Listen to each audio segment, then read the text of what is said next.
Wuornos is an upcoming miniseries starring Joey King and Patricia Arquette.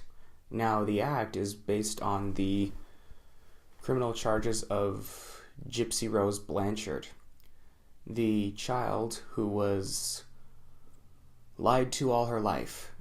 Her mother just tried to depict her or show the world that Gypsy was a sick lady and needed help immediately. But it turns out it was all a scam. Her mother was just using Gypsy.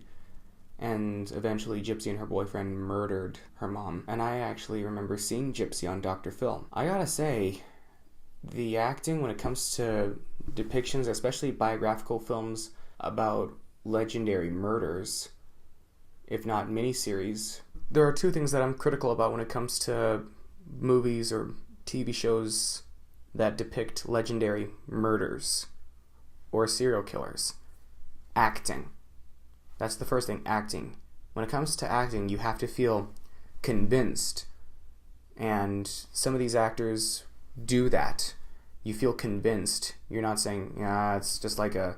Because I've seen some movies where the actors are just acting like they're just doing it to get off the set and then go back to their trailer wherever.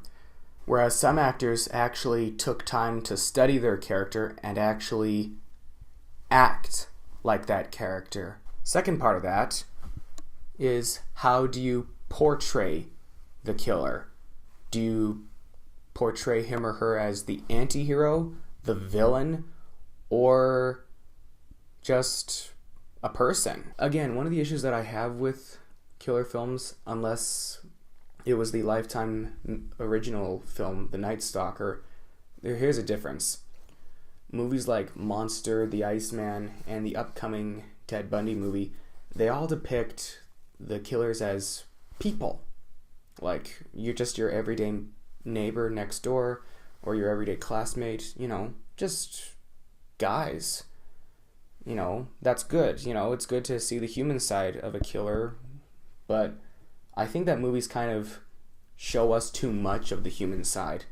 For instance, in Monster, we hear what Charlize Theron's character had to go through, and then it kind of depicts her as an anti-hero doing bad things for good motives. Well, we don't know what Aileen Wuornos' true motives were. Maybe she felt that she was getting attacked. We don't know. But when in movies like the Lifetime movie The Night Stalker, which was released in 2016, Lou Diamond Phillips played the title character, the Night Stalker.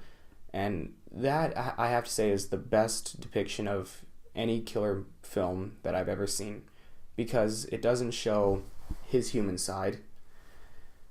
And it just shows a little bit of his human side, but it doesn't focus too much on that. Instead, it mostly depicted him as the killer he was.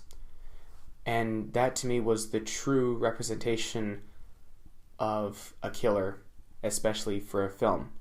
Don't characterize him or her as a person. Don't add anything. Just depict them for how they're meant to be. They're not meant to be sympathetic guys. They're meant to be disliked. They're not Hannibal Lecter or any of those movie characters. They're real. Okay? Anyways, the act.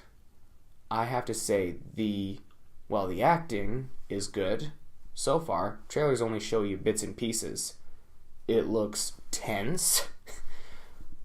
And I see that problem in this miniseries. It's depicting the mom as the villain and Gypsy, the killer, as a hero. It's kind of like it's showing us that killing people is a justifiable motive.